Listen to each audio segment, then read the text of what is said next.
Tapi mengapa diciptakan? Ya karena kasih tadi. Oleh karena itu, karena Allah tahu, diperingatkan sebelumnya.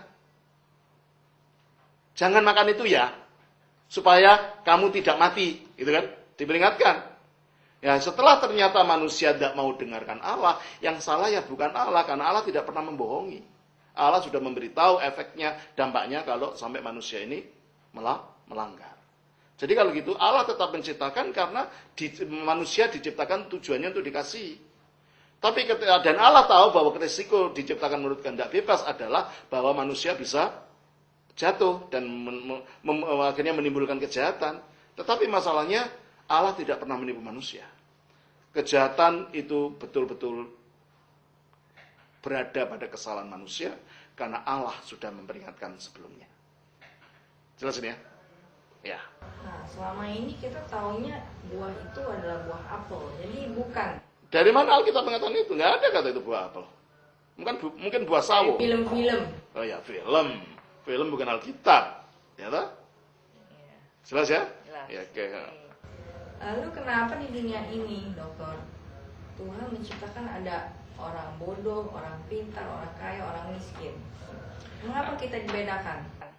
Karena manusia itu diciptakan menurut talentanya beda-beda. Sesuai dengan takaran yang diberikan oleh Tuhan sendiri. Jadi masing-masing manusia itu diciptakan secara beda. Itu menunjukkan keagungan Tuhan dengan variasi yang ada. Itu yang pertama. Yang kedua, kebodohan dan lain-lain itu ada macam-macam. Itu kan kebodohan itu kan masalah kemampuan otak. Nah, kemampuan otak, orang jadi mampu otaknya atau tidak mampu otaknya, itu pertama bisa tergantung pada gen. Tergantung juga pada nutrisi, gizi yang ada. Atau tergantung pada keturunan. Dan itu muncul diakibatkan adanya dosa tadi. Dengan adanya dosa, maka segala macam keabnormalan bisa muncul di dalam dunia ini. Coba kita baca apa akibat yang terjadi sudah dosa. Di dalam Kejadian 3 ayat yang ke-17 ayat sampai 19 dikatakan, lalu firman-Nya kepada manusia itu, karena engkau mendengarkan perkataan istrimu dan memakan dari buah pohon yang telah kuperintahkan kepadamu, jangan makan daripadanya, maka terkutuklah tanah karena engkau. Lingkup hidup manusia sesudah jatuh dalam dosa ini bukan lingkup hidup yang normal. Ini lingkup hidup yang dikatakan terkutuk tadi, penuh dengan segala macam kemungkinan buruk. Termasuk kebodohan, termasuk lahir cacat, termasuk lahir timpang, termasuk lahir buta, dan macam-macam. Karena akibat dunia ini sudah tidak lagi dunia yang sempurna seperti pada waktu diciptakan. Karena dikatakan terkutuklah tanah karena engkau. Maka munculnya segala macam kesusahan ini, penderitaan ini. Apa itu disebut takdir, Dokter? Bukan takdir, efek dari dosa. Efek dari dosa. Ya. Jelas ini ya? Gini nih, Dokter Daniel. Iya. Kita kan sebagai manusia itu bahasa kita terbatas. Ya. Bagaimana kita bisa berbicara mengenai Allah, sedangkan Allah itu tidak terbatas?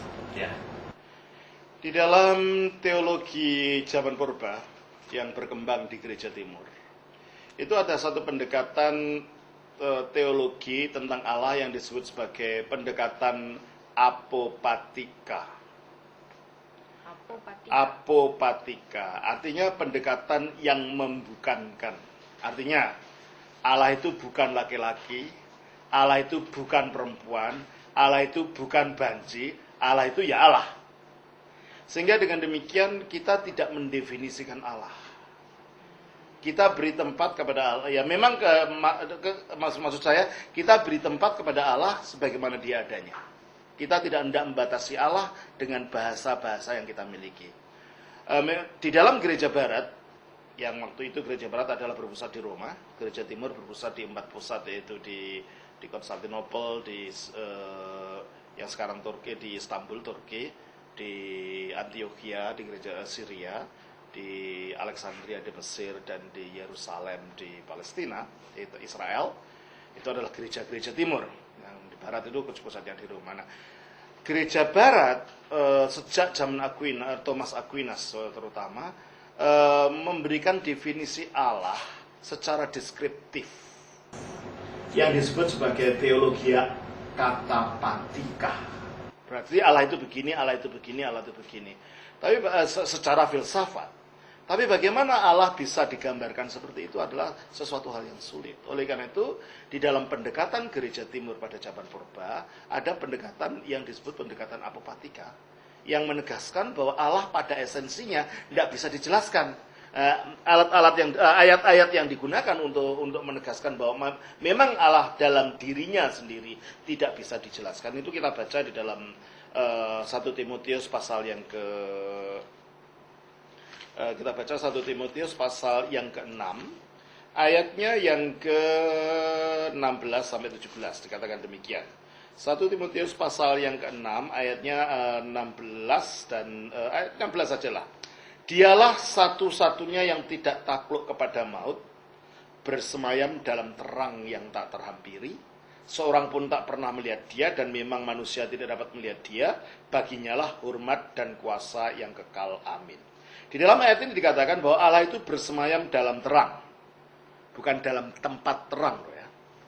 Ini dalam terang. Terang apa? Terang kemuliaannya sendiri. Ya, Allah, di mana bersemayamnya Allah? Ya di dalam dirinya sendiri. Sebab Allah itu tidak mempunyai bentuk seperti manusia. Jadi Allah tidak membutuhkan tempat. Allah ya Allah. Nah inilah pendekatan apopatika tadi. Nah, terus dikatakan bahwa dia bersemayam dalam terang yang tak terhampiri. Kalau tempat persemayamannya saja tak terhampiri, apalagi pribadi dia yang bersemayam. Dengan demikian, kalau tempatnya saja tidak terhampiri, baik secara fisik maupun secara intelek, maka pribadi yang bersemayam di dalamnya juga jelas tidak dapat diterangkan secara deskriptif sehingga tuntas. Oleh karena dikatakan dalam ayat ini selanjutnya, seorang pun tak pernah melihat dia. Dan memang manusia tidak dapat melihat dia, baik melihat secara fisik dengan mata, maupun melihat dengan kemampuan intelek. Tidak bisa. Oleh karena itu dari sinilah sumbernya apa yang disebut sebagai teologi apopatika. Juga ada hal-hal lain kita baca misalnya di dalam 1 Korintus pasal yang kedua. Di dalam 1 Korintus pasal yang kedua ayatnya yang ke-10 dikatakan demikian. 1 Korintus 2 ayat 10 kita baca demikian bunyinya.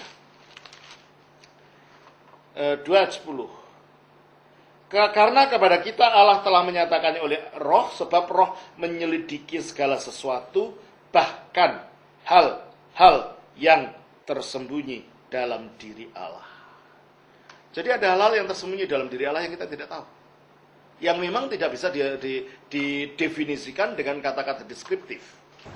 Dikatakan selanjutnya, hal-hal yang tersembunyi dalam diri Allah. Siapa gerangan di antara manusia yang tahu apa yang terdapat dalam diri manusia selain roh manusia sendiri yang ada dalam dia? Demikian pula lah tidak ada orang yang tahu apa yang terdapat di dalam diri Allah selain roh Allah. Berarti memang Allah itu sesuatu yang misteri, betul, itu kata Alkitab. Tidak ada seorang pun yang tahu apa yang terdapat di dalam diri Allah. Allah tidak dapat dilihat. Nah, kata ayat-ayat yang demikian itu mengekspresikan esensi ilahi. Keberadaan Allah pada dirinya sendiri yang hanya diketahui oleh dirinya, yang manusia tidak dapat dan tidak mampu untuk mencapai, mengenal Allah ini dalam esensinya. Pertanyaannya mungkin, lalu gimana kita mengalami Allah? Lalu bagaimana kita mengalami Allah kalau Allah memang tidak bisa dideskripsikan? Kita mengalami Allah adalah dengan cara melalui energinya. Energi kehadirannya yang disalurkan kepada kita oleh Roh Kudus. Nah, pengalaman kita pada akhirnya, kalau pengalaman pada esensinya tidak mungkin. Dalam arti ini memang benar, Allah tidak bisa dideskripsikan secara utuh, nggak bisa. Oleh karena itu, pengetahuan kita tentang Allah, tentang surga, tentang apa itu dikatakan pengetahuan yang samar-samar. Jadi anggapan manusia tentang Allah bersemayam di surga itu juga tidak jelas. Bukan begitu, pertanyaannya gini. Allah bersemayam di surga. Gambaran kita surga itu apa? Kalau gambaran kita tentang surga adalah seperti tempat kita, saya tanya, Saudari Shirley berada di dalam gedung ini. Mana yang lebih besar, Shirley atau gedung ini? Gedung. Kalau Allah berdiam dalam surga, mana yang lebih besar kalau gitu? Surganya atau Allahnya? Surganya. Berarti Allah sudah nggak masa besar lagi. Kalau kita mengerti, ya kalau kita maksudkan surga adalah sebagai tempat seperti itu, dimensi ruang dan waktu, ada panjang, lebar dan tinggi seperti yang kita miliki sekarang. Oleh karena itu bahasa apapun yang kita kenakan Allah harus diberi tanda kutip. Bahasa ini bahasa yang digunakan oleh manusia yang tidak persis pada waktu dikenakan pada Allah. Justru anggapan manusia itu surga itu indah. Ya. Banyak malaikat Betul, betul. Tapi apakah surga itu seperti misalnya seperti gunung di puncak sana? Apa seperti keindahan Pulau Bali? Nah, seperti apakah surga itu sebenarnya? Kita baca 1 Korintus 2 ayat 10. Ayat 9 dan 10. 1 Korintus 2 ayat yang ke-9. Tetapi seperti ada tertulis, apa yang tidak pernah dilihat oleh mata dan tidak pernah didengar oleh telinga dan tidak pernah timbul di dalam hati manusia, semua itu yang disediakan Allah untuk mereka yang mengasihi Dia. Nah, Jadi Allah menyediakan kita